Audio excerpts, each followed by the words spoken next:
Today was an enormous day for it. By now, you've probably heard it is official.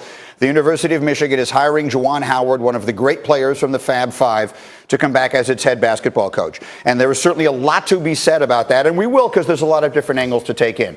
But the most important ones for us, and for those of us who have known you forever, and I've known you for 15 years, is what this means to you and to you guys as they bring you back in. And so I'm going to give you the floor. As I think everyone wants to know what the hiring of Juwan Howard means for you, for your emotions, for your feelings, and for your friends. You alluded to this when we did this interview when I was on the road. And frankly, the last 25 years, the relationship with the University of Michigan, both ways, seems to be one that they tolerated us and the other way around. It wasn't a full throttle embracement from both sides, including myself. I didn't realize that until last night when I'm like, I need Michigan's schedule. I'm going to be at all of the games. I'm going to be at all of the practice. I'm going to be invested. And so I want to thank all of the people that had something to do with helping this happen. The athletic director, the board of regents, and Juwan Howard. And for all of the young people out there, there's a lesson to be learned. This is about longevity, because while Juwan Howard did all of the necessary,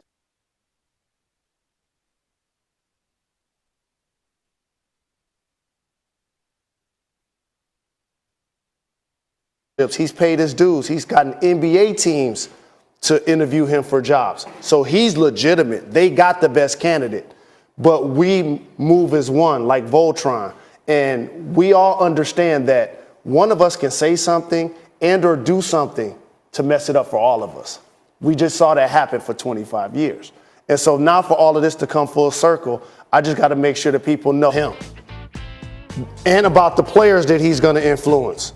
Then it's about us being there to support him, not being drama, not being splintered, not giving any indication of dysfunction. We're going to move as a family, and we're going to do what we can to build on what John Beilein has helped establish in Ann Arbor. Now, here's what I really want to ask you. I've known you for 15 years. I remember having lengthy conversations on my old show, on Mike and Mike,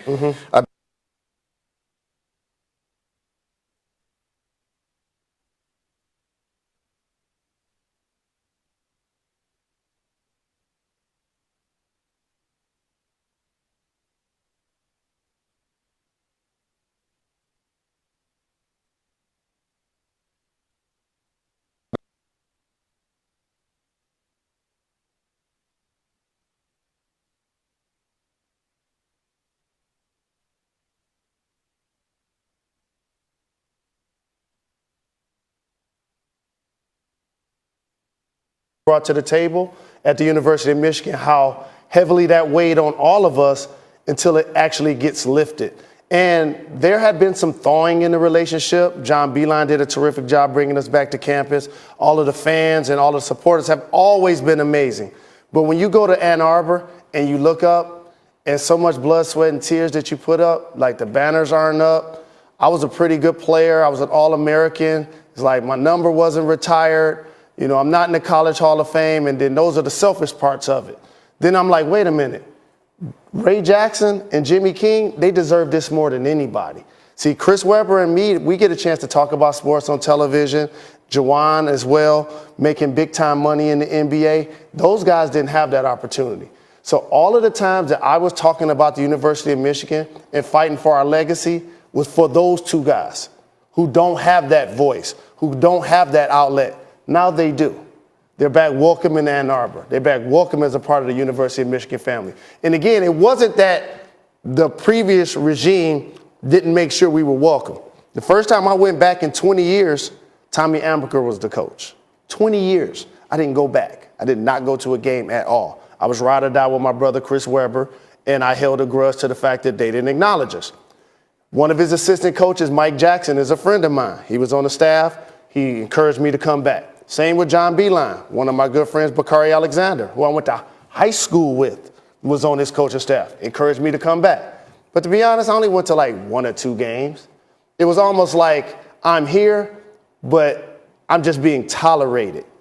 And that was a frustrating part for me because as somebody that works in the philanthropic space as well, I have a scholarship endowment there.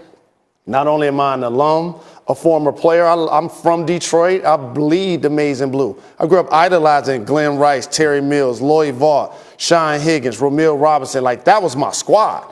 And so for me to get a chance to play for that university and go to football games where Desmond Howard was throwing up the Heisman Trophy and to see all of the great things that has happened, it now to me shows that a football school has committed to putting basketball on even footing again.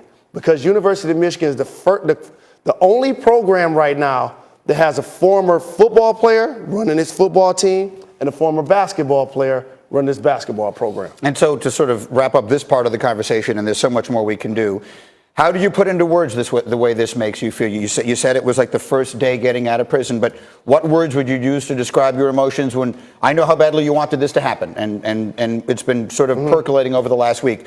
Well, how did you first hear that it had happened? Well, I have been kind of in conversations and doing what I need to do behind the scenes to try to help massage it happening. Fair enough. You know how the politics in that goes. Whenever you received confirmation, this is definitely happening, how would you describe your immediate emotion? You watched the Jeffersons? I Remember guess. George Jefferson at the end of the bed, he was just jumping up doing like this? Or like Isaiah in the finals? I was doing that last night. I had some hot sake, I had some red wine. You know, I went and woke up the wife, all of that. I'm going to leave that alone for just a minute. And so quickly, have you spoken to the other guys?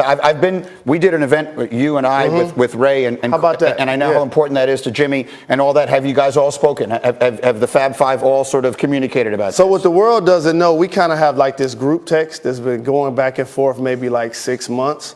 And initially, only 4 people were responding in the group text. And then all of a sudden, the last few months, 5 people have been responding in the group text. And we did not know that John Beilein was going to take a job with Cleveland. And I must stress this. The enthusiasm that we have for Juwan Howard to be the head coach does not take away from what John Beilein brought to the program. Understood. I hate when people try to, separate church and state, so to speak. He did an amazing job. But to have Juwan Howard in this position and for us as the Fab Five to do what we can to support him, it means everything to us. And so all 5 of you are reacting to this together Yes, as one. absolutely. There will not be any splintering. There will not be any drama. There will not be any disrespect for our leader, Juwan Howard, as he turns around the program from being very good. Like, I love Trey Burke, Tim Hardaway, Karis LeVert. Those are my little brothers. DJ Wilson, Stauskas. Like, I love what John Beilein established. But however, when you have Juwan Howard, a former player, standing on the sideline, it just does something different for you. Let the words be spoken. The Fab Five is back. We'll take a short break here on